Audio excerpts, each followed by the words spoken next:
My name is Lena, 28 years old, founder of a design startup that shouldn't have made it this far. I'm standing backstage at the biggest tech conference of my life, lights blazing, a crowd of thousands waiting for me to speak. My palms are sweating, but it's not fear, it's something heavier. The kind of weight that comes from remembering who wasn't there when you needed them most. The stage manager gives me a thumbs up. "You're on in 2. I nod, forcing a smile, my heart pounding like it's trying to break free. I glance at my phone to silence it, and that's when I see it. A message. 2 simple lines that stop the world around me. "We're proud of you, Mom and Dad." For a moment, I just stare. My throat tightens, air slipping away. Those words, they're the same ones I used to dream of hearing. But not now. Not after everything. I grip the phone, my reflection flickering on the screen. My mind starts to drift, pulling me backward through time. Back to the day they cut me off.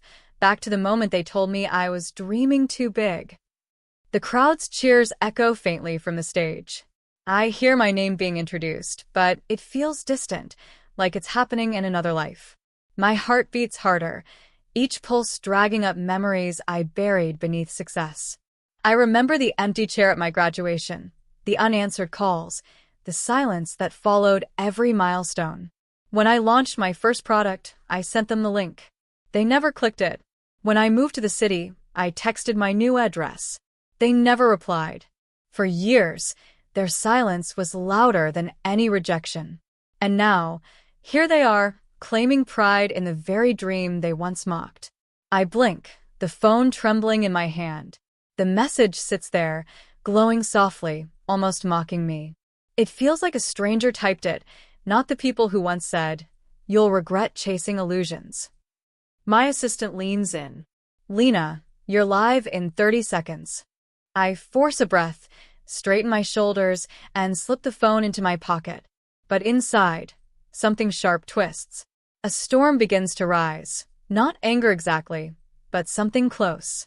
A realization that this moment, this success, this spotlight, none of it was built with their love. It was built in spite of it. I step onto the stage. The light blinds me for a second, and the applause swells. I smile for the cameras, but behind it, my heart is a battlefield, half aching, half burning with vindication. I start my speech, my voice steady, but my mind spinning.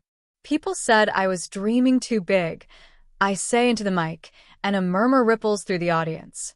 But sometimes, the dreams they laugh at become the stories they can't stop watching. The crowd cheers, but I barely hear it. I can feel the phone in my pocket like a pulse, like unfinished business. Their message sits unanswered, waiting. And as the lights dim slightly and my words echo across the hall, a thought cuts through the noise, clear, sharp, and unshakable. They may have sent that message, but I know why. Not because they finally believe in me, but because now the whole world does. And they can't ignore me anymore. I grew up in a town so small that everyone knew everyone else's business before breakfast. The kind of place where dreams had size limits and mine didn't fit. My parents were the definition of tradition, my father a banker, my mother a teacher, steady, respectable, predictable. They believed in one rule above all: security over passion. From the moment I could hold a pencil, I loved creating. Sketching faces, designing patterns, painting dreams onto scraps of paper. I'd lose hours imagining colors that didn't even exist. My mom would smile softly at first, but my dad would just shake his head. "Art doesn't pay the bills, Lena," he'd say, his tone final. I used to think he was joking. He wasn't. At 22, while my friends were applying for real jobs, I wanted to build something of my own, a digital design brand where creativity met storytelling. I imagined designing for people around the world, not just for the local paper. I still remember the night I told my parents my plan. We were at dinner, and I'd rehearsed my pitch all day. "Mom, Dad, I've been working on something," I said, hands trembling slightly. "I'm building a design brand. Online. I've already got a few clients interested." Silence. Then my father laughed, not the kind that warms a room, but the kind that burns quietly. "Clients?" he said, setting down his fork. Lena, this isn't a game. You need a stable career. Something real. My mother tried to soften it. Your father just wants what's best for you, sweetheart. Maybe you can design after work. I wanted to scream, but I didn't. Instead, I nodded, swallowed the lump in my throat, and tried to make them understand. It's not just a hobby. People are earning a living doing this.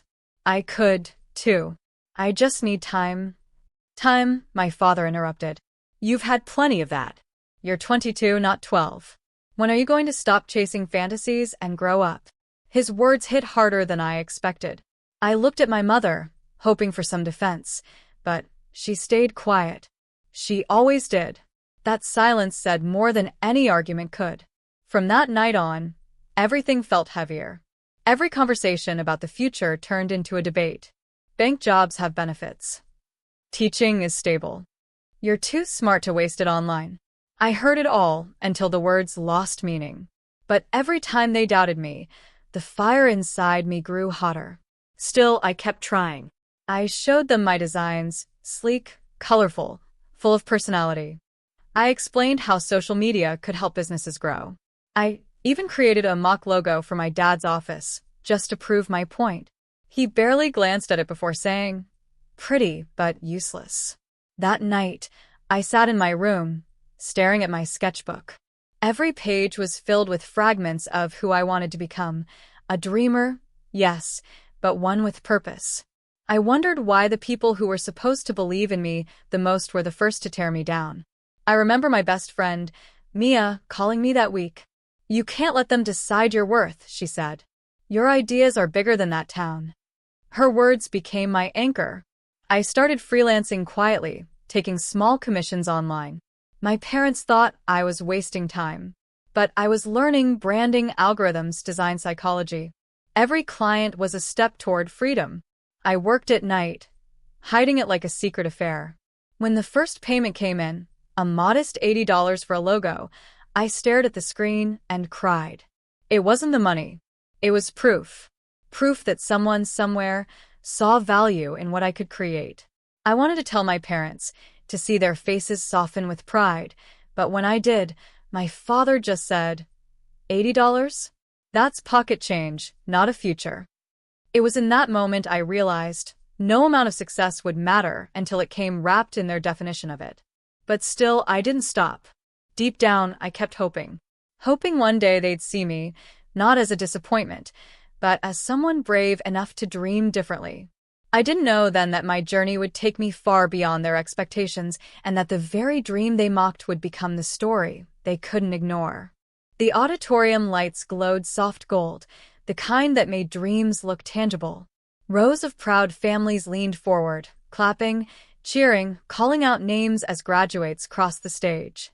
The air smelled like perfume, camera flashes, and new beginnings. And there, standing near the curtain in her deep navy gown, was Lena.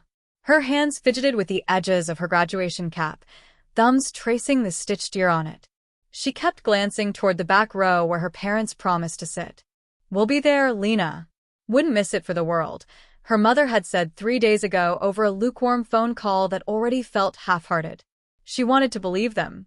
God, she needed to. The dean's voice boomed through the speakers, calling each name with ceremonial pride. Valedictorian Lena Avery. Applause erupted. Her classmates cheered. Cameras turned. Lena took a deep breath and stepped into the light. The stage felt enormous, too big for her trembling feet. She scanned the crowd instinctively, searching, hoping. Every face was a stranger's. Every flash blinded her from the truth she already knew. Her voice shook as she began her speech. "When I started this journey, people told me that dreams only matter if they're realistic." The audience listened, polite and patient. They didn't see the flicker in her eyes, the quiet ache of empty seats. They didn't know that the two people who once framed her kindergarten drawing of a rocket ship weren't here to see her fly. Her throat tightened halfway through. She swallowed it down, forcing a smile, forcing composure. When it ended, the hall filled with applause again. Professors nodded approvingly. Cameras clicked. Someone shouted, "You did it, Lena!" But her gaze remained fixed on that one corner seat, row 7, seats D and E, where no one sat. After the ceremony, the courtyard was alive with laughter. Balloons floated. Parents hugged their children, faces wet with joy. Lena stood alone under the shade of a cherry blossom tree, holding her diploma like it weighed 1,000 pounds. Her phone buzzed. Relief fluttered in her chest. Finally, she opened the message. "Dad, we can't support this anymore. You're wasting your potential." Just that. "No, congratulations. No, we're proud." Her thumb froze over the screen. She read it again. And again. The words blurred as tears welled up, hot and sudden. The world around her, the laughter, the camera clicks, the smell of fresh flowers, all faded into white noise. Her chest caved inward as if the air itself had turned against her. Wasting your potential. Wasn't this what potential looked like? Wasn't this everything she'd fought for? The late nights, the endless sketchbooks, the belief that creativity could be more than a hobby? Her mind spiraled into memories, her father's stern face across the dinner table, his voice cold. "You're chasing fantasies, Lena. Grow up." Her mother's silent nod beside him. The awkward silence that always followed whenever Lena tried to talk about her business idea. And now, this message. The final confirmation that they hadn't just doubted her dreams. They'd abandoned her for them. She walked aimlessly down the quiet side of the campus, heels clicking against the pavement. Her reflection shimmered faintly on a nearby window, the cap slightly crooked, makeup streaked, diploma hugged to her chest like a shield. She laughed under her breath, the kind of broken laugh that doesn't sound like laughter at all. A group of families passed by, parents holding flowers, kids laughing. Lena looked away. She ended up at the edge of the parking lot, staring at the distant hills that framed her small college town. The same hills she used to sketch during boring lectures, the ones she promised herself she'd climb one day, camera in hand, portfolio ready. But right now, they felt impossibly far. She unlocked her phone again, staring at that message one last time. Her thumb hovered over delete, but she couldn't. Not yet. Instead, she whispered quietly, "I'll keep this. As proof." A gust of wind lifted her tassel across her face. She pushed it back, straightened her cap, and looked toward the setting sun that painted the sky an orange and bruised purple. Her heart was heavy, but beneath the ache, something stirred. A quiet ember of defiance. That night, back in her tiny apartment, Lena sat cross-legged on her bed surrounded by half-packed boxes and old sketches.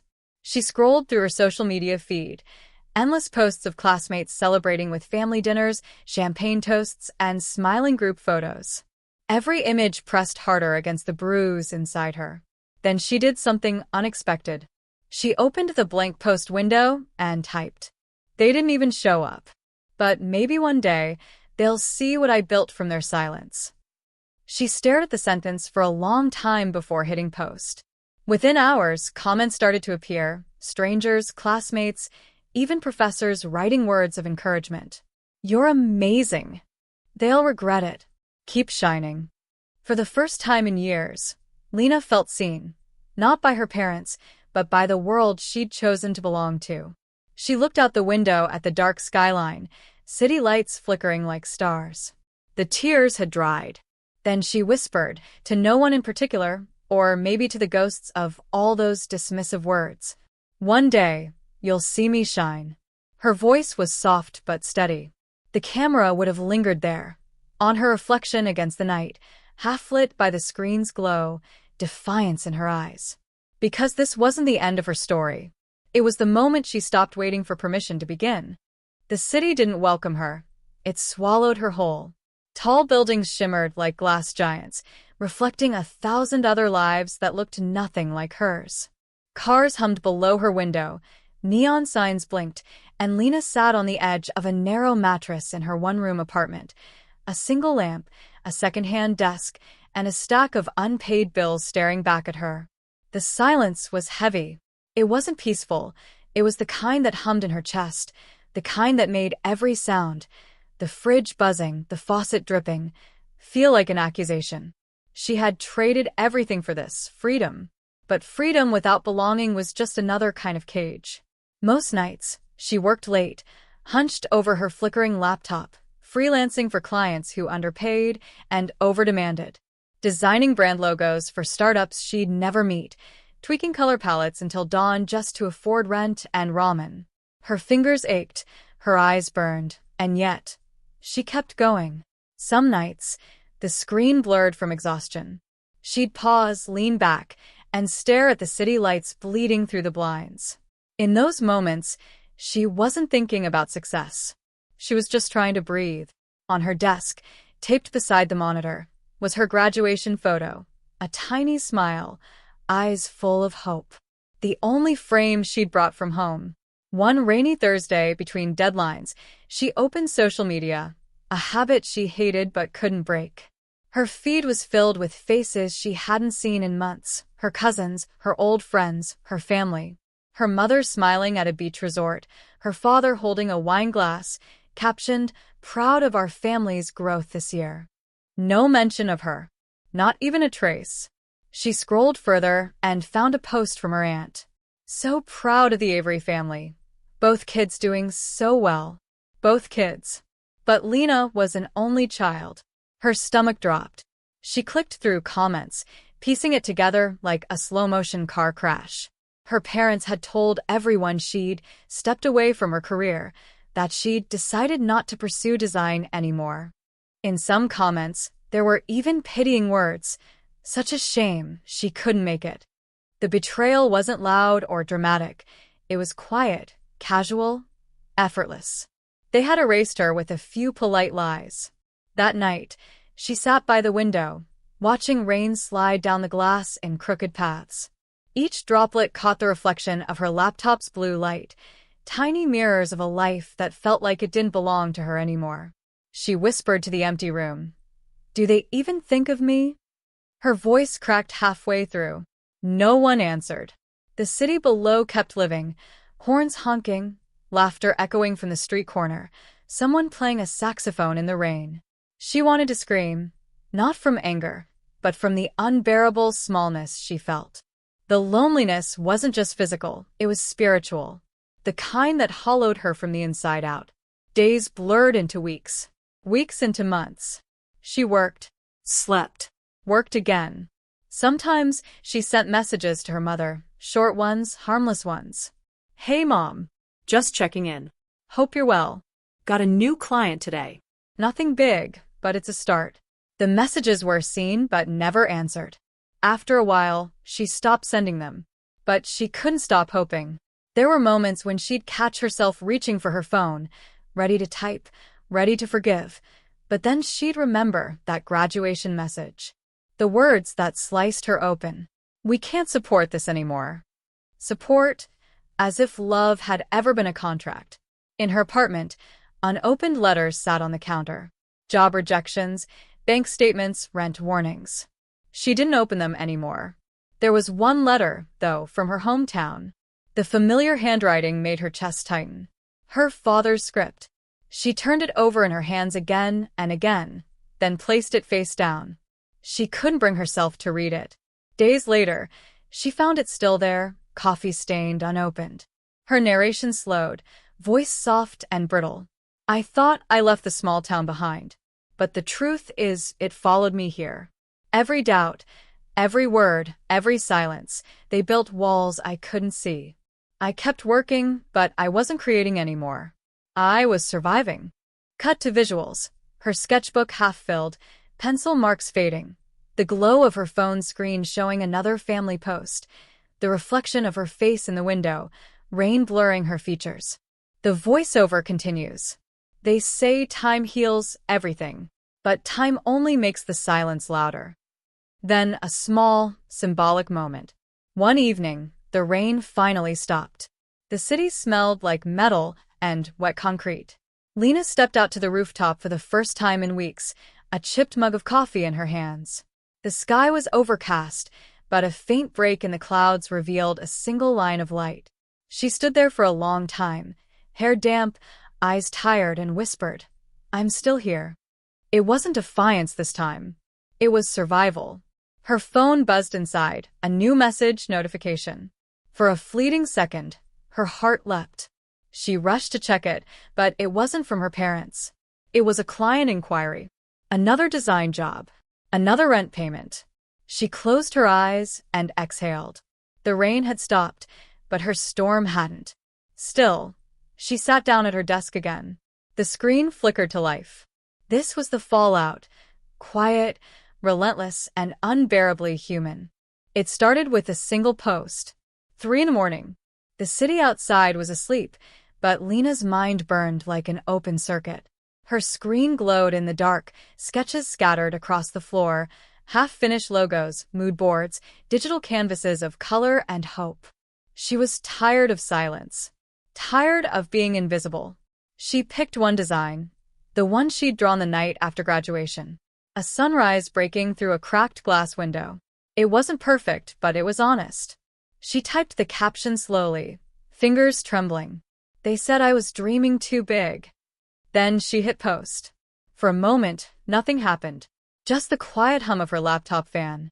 But it felt like a pulse, a heartbeat returning after years of stillness. By morning, the post had 12 likes. Not much, but to Lena, it was oxygen. Each notification felt like a whisper. Someone sees you. She refreshed the page again and again, half smiling, half crying. It wasn't about numbers. It was about proof. Proof that her voice still existed, even if her family chose not to hear it. That day, she walked to the nearest cafe with her old laptop, ordered the cheapest coffee, and made a decision that would change everything. If the world won't open its doors, she thought, I'll build my own. The next weeks blurred into a montage of sleepless determination. Lena began researching everything: how to brand a business, how to tell stories that move people, how algorithms favored engagement and consistency. She took free online courses, watched tutorials at 2 a.m., scribbled strategies in the margins of old notebooks. She learned how to photograph her work, how to write captions that felt human, how to build a design identity people could feel. Her room transformed. Sticky notes covered the wall, each one a tiny spark. Post daily. Learn color psychology. Engage with your audience. The apartment that once felt like a cage now looked like a war room. Every design, every post, every late-night edit became an act of quiet rebellion. Some nights, exhaustion returned like an old friend. She'd stare at the ceiling, remembering her father's voice. You're wasting your time, Lena. Be practical. She whispered back to the empty room. You'll see. Then she'd open her laptop again. By month 2, her posts started gaining traction. A comment here, a share there. People began tagging friends, asking about commissions. She answered every message, personalized every reply. Her designs weren't just beautiful, they were honest. Each one carried a piece of her story, disguised behind shapes and colors. A logo for a bakery with a cracked loaf but golden center, healing. A cover art of a sunrise, hope. A bold minimalist design that simply read unapologetic. Her truth. Her followers didn't know her pain, but they felt it in her work. And that made them stay. Then came the spark.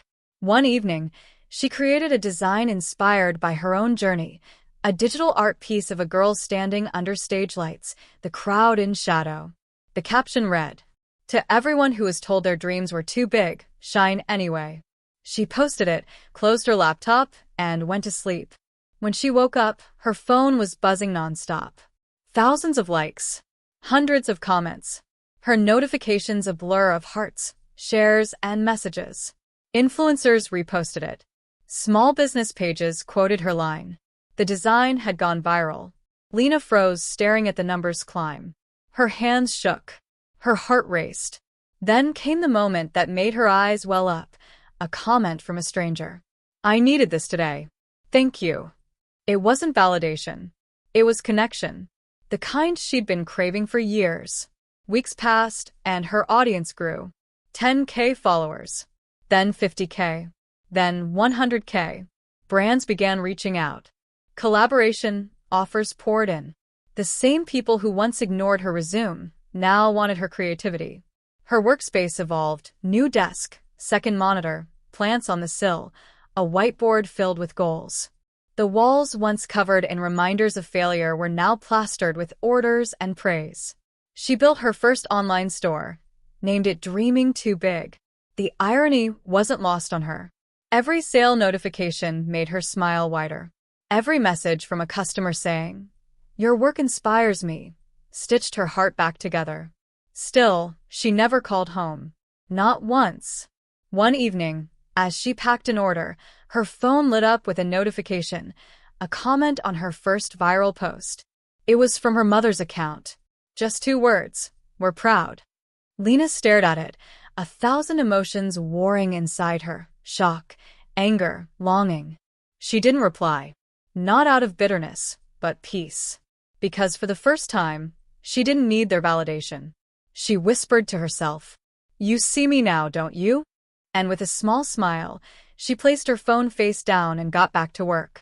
The narration shifts: firm, resolved, cinematic. They called it rebellion. I called it redemption. Every post, every design, every late night, it wasn't revenge. It was proof. Proof that I could build something beautiful from the ruins they left behind. Her eyes gleam under the glow of her computer screen. I won't call them. They'll see me. Then, a subtle transition toward what's coming. As the camera pans across her apartment, now filled with light, plants, and framed artwork, the voiceover deepens. But success doesn't silence ghosts. It only makes them louder. And mine were about to find their way back. The email notification dings. A new message. Subject line: collaboration inquiry, Avery and Company. Her father's company. Lena's breath catches. The cursor hovers over open. Fade out. At first, success felt endless, a wave she could ride forever.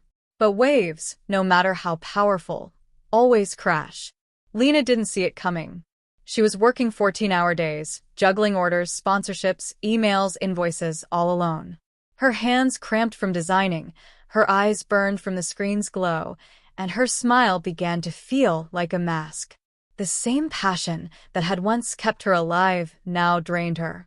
Still, she kept pushing. "You asked for this," she whispered to herself one night, staring at a blinking cursor. "You said they'd see you." But lately, she wasn't sure she still believed it. The first blow came quietly.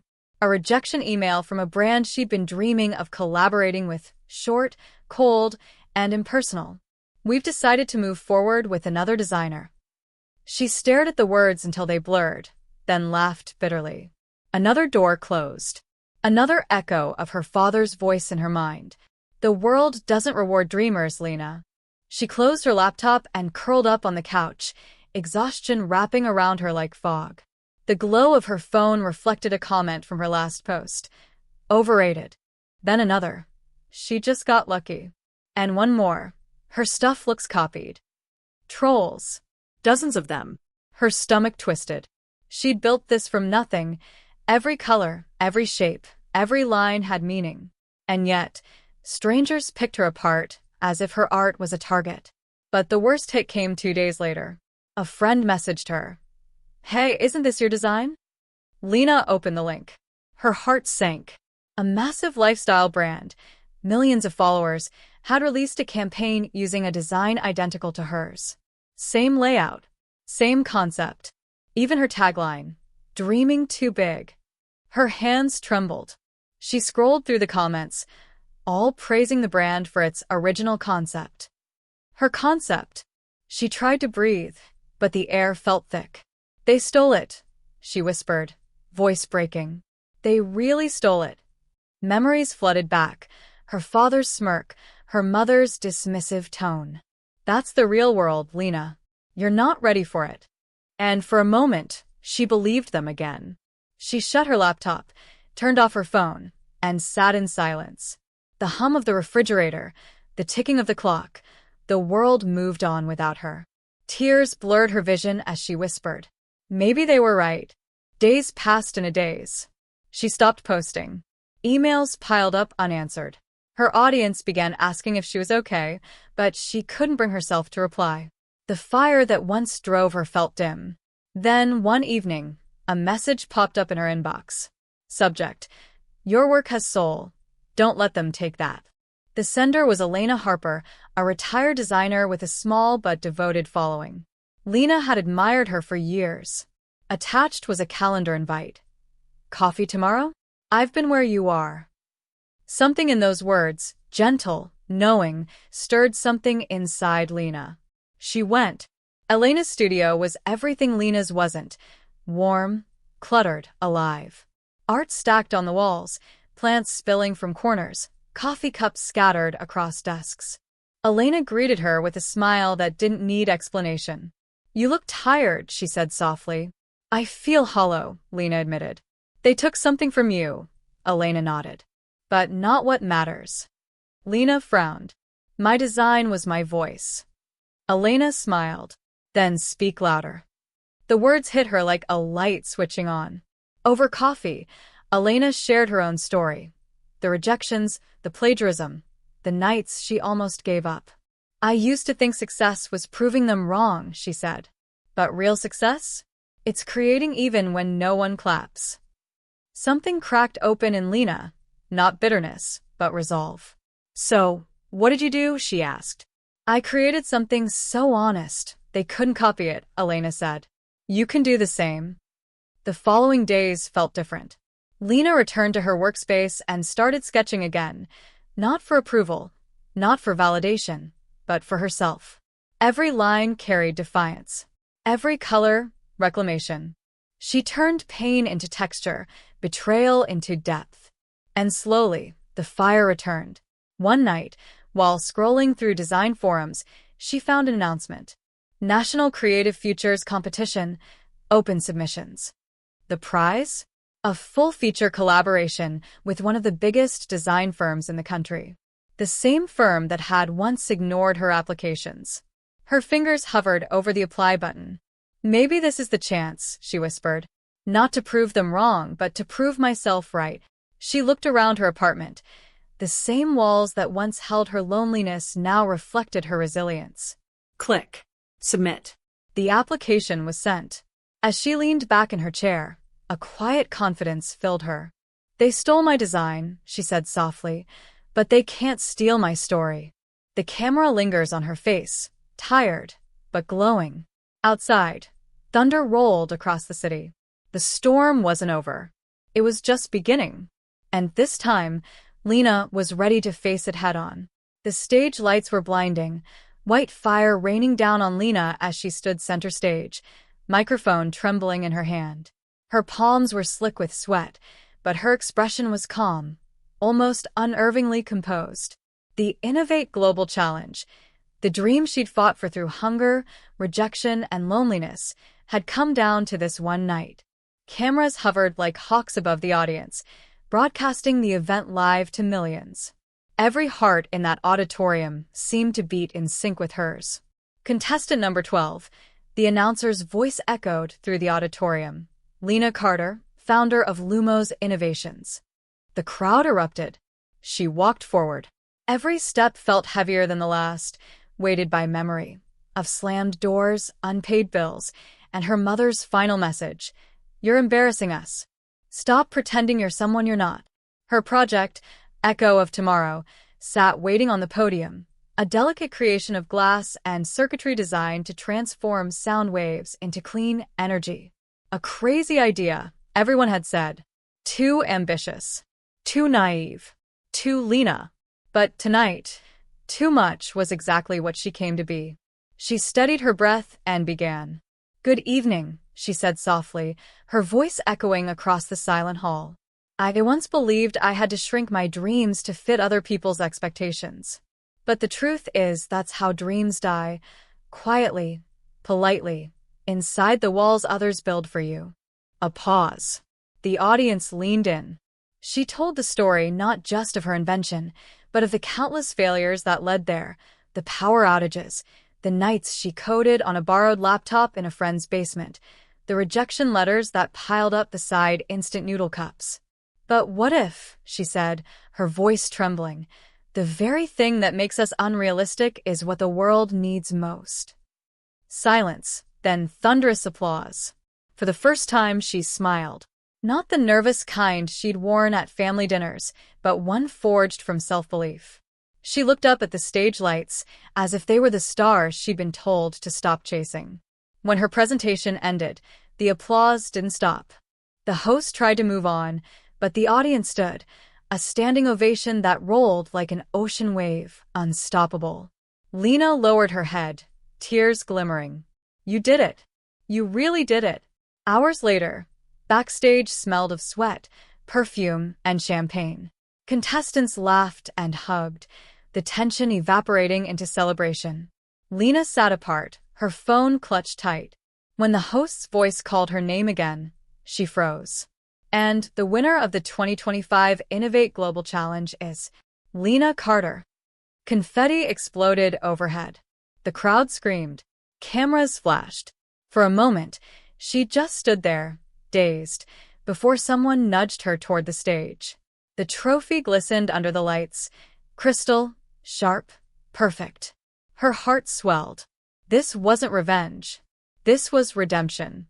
When the host handed her the mic for her victory speech, she looked straight into the camera lens, as if staring through time, through years of disappointment and silence. "This," she said softly, "is for every person who was told they were too ambitious, too emotional, too unrealistic. The truth is, small dreams never change the world." The audience roared. But Lena didn't cry. She'd done all her crying already. That night, her hotel room was quiet. The trophy stood beside her laptop, catching the pale moonlight through the window. Notifications buzzed endlessly, press requests, congratulations, sponsorships. But the one name she searched for never appeared. No call. No text. No, "we're proud of you." Just silence. Her thumb hovered over her phone screen. Then she opened Instagram. Her heart raced, not from anxiety, but from clarity. She had something to say, not to them, but to the version of herself who almost gave up. She started typing. Instagram post. "They said I was dreaming too big." Maybe they were right, because small dreams never change the world. If you've ever been told to be realistic, remember, realists built walls, dreamers built wings. Keep going, even when no one claps. Especially then. Hashtag dream too big, hashtag echo of tomorrow, hashtag from silence to sound. She attached a photo, not the stage, not the crowd, but a quiet shot of her holding the trophy close, eyes closed, her face half lit by moonlight. She hit post. 10 minutes later, 10,000 likes. 1 hour later, 120,000. By dawn, over 1 million. Her quote trended on Twitter. TikTok creators turned it into audio. Influencers reposted it with captions like, "This hit deep." But the moment that truly mattered wasn't on her phone. Across town, in a neat suburban house lit by a flickering TV, her parents sat in stunned silence. Her mother was halfway through washing dishes when her phone started buzzing. Non-stop notifications. "You've been tagged in a post." She frowned, wiped her hands, and opened the app. There it was, Lena's photo, her caption, and a flood of comments. "Your daughter is an inspiration. So proud. You must be her mom. She's changing the world." Her hands began to shake. The video autoplayed, Lena's award speech, her voice echoing through the room. "This is for every person who was told they were too ambitious, too emotional, too unrealistic." The same words they'd used. Her father entered, wiping his glasses. "What's all the noise about?" She turned the screen toward him. The frozen image of their daughter filled it, glowing, powerful, unrecognizable. The TV flickered. The news anchor's voice cut in. In other headlines, young inventor Lena Carter's emotional victory speech is going viral tonight. They stared in silence. Her mother's lip trembled. She won." Her father didn't answer. He sat down slowly, the sound of the chair scraping the floor. The room filled with Lena's voice, confident, steady, unstoppable. "They said I was dreaming too big." Maybe they were right. Tears welled in her mother's eyes. We just wanted her to be safe." He swallowed hard. "We wanted her to be small enough to fit into our world." The silence that followed was suffocating. The irony wasn't lost on them. The daughter they dismissed as delusional was now on every TV screen in the country. And the people who once whispered that Lena was wasting her potential were now calling her a genius. Her mother covered her mouth, sobbing quietly. Her father's eyes stayed fixed on the screen, pride and regret warring inside him. He reached for the remote but couldn't bring himself to change the channel. Back in the hotel, Lena scrolled through her comments, expression unreadable. Someone had tagged her parents' profiles in the post.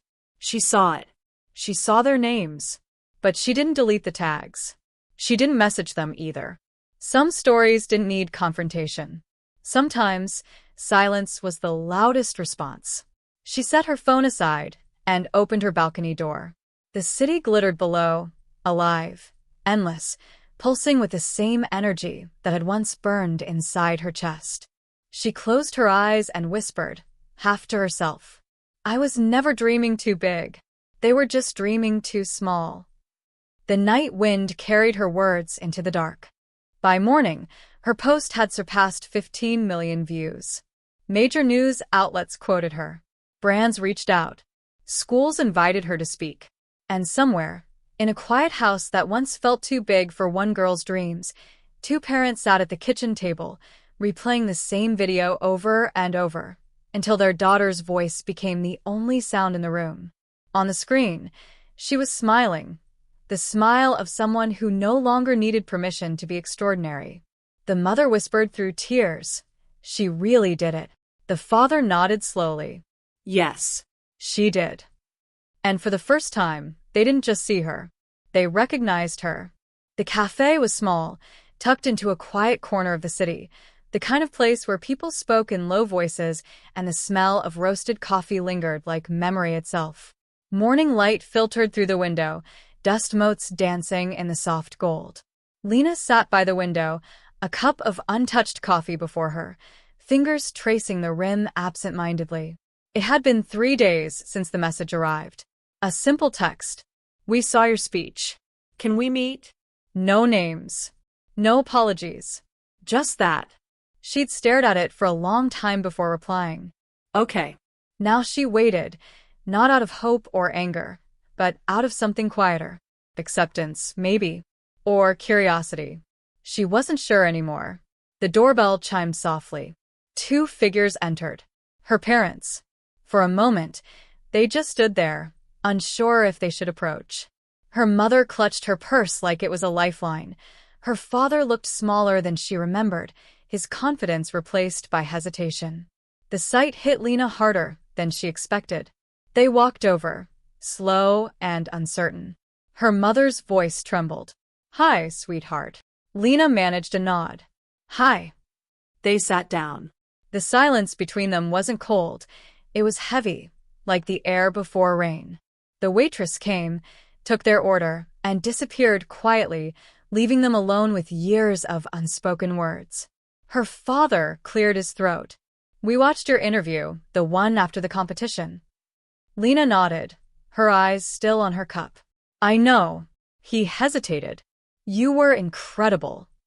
Her mother's eyes filled, but she blinked them away. "We didn't know how much we hurt you." Lena finally looked up. "You did." Her tone wasn't sharp, but steady, each word measured, honest. Her mother's lip quivered. "We thought we were protecting you." "From what?" Lena asked quietly. "From failure? From disappointment?" "I faced all of that anyway, just without you." Silence again. Her father's eyes lowered. Her mother whispered, "We were wrong." The 3 words hung in the air, fragile and raw. For a long moment no one spoke. Outside, the world went on. Cars passed, laughter drifted from another table, the hum of life continued. But at that table, time felt paused. Her father finally looked at her. Not the confident, viral Lena the world knew, but the daughter he'd once dismissed. His voice cracked. "You've become everything we said you couldn't." Lena exhaled slowly. "No," she said softly. "I became everything I knew I could, even when you didn't." Her mother reached across the table, her hand trembling. "We miss so much, Lena." your graduation, your first designs, your struggles. I don't expect forgiveness, but we're proud of you. Truly proud. Lena hesitated. Her heart thudded in her chest. She looked at the hand, fragile, familiar, and placed her own gently on top. The touch was tentative but real. I forgive you, she said finally. But I can't forget. Her mother nodded through tears. You don't have to. They sat in silence, not the kind born from tension, but one that carried understanding. Lena leaned back, letting the moment settle. She realized she didn't need their approval anymore. Her worth wasn't anchored to their acknowledgement, it never had been. This meeting wasn't about healing them. It was about freeing herself. Her father sighed, a sound that carried years of pride and regret. You've grown stronger than we ever imagined. I had to, she said simply. He smiled faintly. You always were stubborn. Lena's lips curved into a small, knowing smile. Guess I got that from you. They laughed, a small, tired laugh that felt like the closing of an old wound. After they left, Lena stayed behind. The sun had risen higher, spilling warmth across the table. Her reflection shimmered faintly in the cafe window, confident, calm, whole. She took out her phone, scrolled through the endless stream of messages and articles. Visionary designer inspires millions. Lena Carter, the girl who dreamed too big.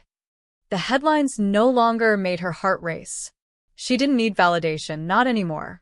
Instead, she opened her notes app and began typing a new caption. Forgiveness isn't for the people who hurt you.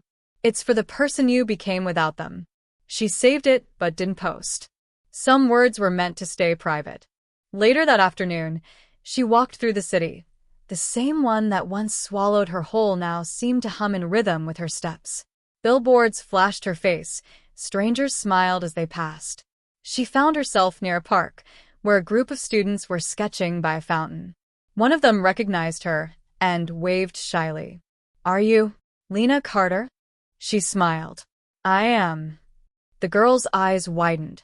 You're the reason I started designing. Lena's heart softened. Then keep going, she said. Even when no one believes in you. The girl nodded eagerly. As Lena walked away, she realized this was her legacy. Not the trophy, not the followers, not the forgiveness, but the quiet ripple of hope she'd left behind. That evening, she sat on her balcony again, the same spot where she'd once whispered promises into the night. The city glowed below, alive with possibility. Her phone buzzed, a new message from her father. Dinner next week? Your mom's making your favorite. Lena smiled faintly. Sure. I'll bring dessert. She put her phone down, leaned back, and closed her eyes. No grand confrontation. No revenge speech. Just peace, the kind that doesn't need to be announced. Because sometimes, the loudest victories aren't shouted from stages or posted online. Sometimes, they live in quiet cafes, trembling apologies, and the simple courage to forgive and move forward. The wind brushed past her, soft and forgiving. Somewhere in the distance, a piano played, gentle, nostalgic. Lena smiled to herself, whispering the words that had carried her through everything. When they doubted me, I turned silence into strength. And for the first time in years, that silence didn't hurt. It healed. Sometimes the people who love us the most understand us the least. That's what I've learned, not from books, not from speeches, but from the silence between words that were never said. My parents weren't villains. They were scared. Scared of dreams they couldn't see, of a world that moved faster than their understanding. And maybe that's the hardest part about chasing something bigger, knowing that sometimes love and fear wear the same face. When I started, I thought success would heal everything. I imagined the moment they'd see my name on a banner, or hear it announced from a stage and finally say, "We're proud of you." But the truth is, pride from others doesn't fill the emptiness of being unseen. Only self-belief does that. I used to chase validation. Every follower, every comment, every view felt like proof that I mattered. But as time went on, I realized none of it meant anything unless I believed in myself first. Because the moment you stop waiting for someone else to give you permission to shine, that's when you really start living. There were nights when I stared at the ceiling, wondering if I'd made a mistake. When the rent was due, when the designs wouldn't sell, when loneliness echoed louder than ambition. But even then, something inside me whispered, keep going. Not because I was certain, but because I couldn't bear the thought of quitting on myself. I think that's what dreaming big really means. It's not the size of the dream that matters, it's the courage to hold on to it when no one else can see it. Sometimes people will call your dreams unrealistic. Sometimes they'll tell you you're not ready. But what they're really saying is they're not ready for your version of the world. If I could go back, I wouldn't change anything. Not the pain, not the silence, not even the heartbreak of that empty graduation chair. Because those moments built me, layer by layer, failure by failure, into someone who no longer needs applause to feel worthy. My story isn't about revenge. It's about growth. The kind that doesn't come from proving others wrong, but from proving yourself right, every single day. Because revenge fades, but self-respect stays. I learned that forgiveness isn't weakness. It's freedom. It doesn't mean forgetting what happened. It means remembering it without bitterness. It means standing tall, not because they finally see your worth, but because you never stopped seeing it. When I posted that viral message, they said I was dreaming too big. Maybe they were right. I wasn't trying to make a statement. I was simply closing a chapter. And yet, it became a message for anyone who's ever been told they weren't enough. Every like, every share, every comment that said, "This is my story too," reminded me that dreams don't just belong to one person. They belong to everyone brave enough to chase them. So, if you're watching this right now, wondering if your dream is too big, it isn't. The world doesn't need smaller dreams. It needs people willing to look foolish, to fall and rise again, to stand up for something that exists only in their imagination, until it doesn't. You don't need approval to start. You don't need permission to become who you're meant to be. All you need is one small spark, belief in yourself. The rest will follow. Because dreams aren't meant to be explained. They're meant to be lived. And maybe, one day, when the world finally catches up, they'll understand. But even if they don't, keep shining anyway. Because in the end, the loudest "I told you so" isn't spoken to others. It's whispered to yourself in the quiet satisfaction of knowing you never gave up. The same auditorium lights that once blinded me in shame now illuminate my face in victory. I stand center stage, the same girl they whispered about. The one who wasn't good enough, the one who wouldn't make it. But tonight, their words echo back to them as applause fills the hall. My heart beats in rhythm with the cheers, steady and strong, no longer afraid of being seen. I take a slow breath, letting the moment sink in, not for validation, but for closure. This stage isn't theirs anymore. It's mine. Every rejection, every cruel smirk, every door slammed in my face, they built this fire inside me. I didn't need their permission to shine. I just needed the courage to stop seeking it. As the spotlight warms my skin, I glance toward the corner where my parents once sat during that graduation ceremony, the one where they couldn't even look me in the eye. I remember that day vividly. The quiet humiliation, the tears I swallowed before stepping up for my diploma. Back then, I thought their absence defined my worth. Now I know it defined their loss. Life has a poetic way of turning full circle. The same people who walked away now watch in silence as I rise, not from their approval, but from my own perseverance. This journey was never about revenge. It was about rebirth. About reclaiming every fragment of self-respect I once gave away too freely. So, to anyone watching who's been told, "You're not enough," listen closely. You don't need their applause to be worthy. Don't wait for the stage to find you. Build your own, even if it's made of broken pieces. That's how stars are born, from the fragments of what tried to destroy them. I learned that rejection isn't the end. It's redirection. Every no was a signpost guiding me toward my yes. Every time someone underestimated me, I learned to overdeliver, not to prove them wrong, but to prove myself right. And now, as the curtain falls, I smile because I didn't just rise, I rebuilt. If my story spoke to you, if you've ever stood at the edge of doubt, wondering if your light still matters, remember this: Your silence holds power, but your voice holds transformation. Don't let them mute your potential because they couldn't handle your progress.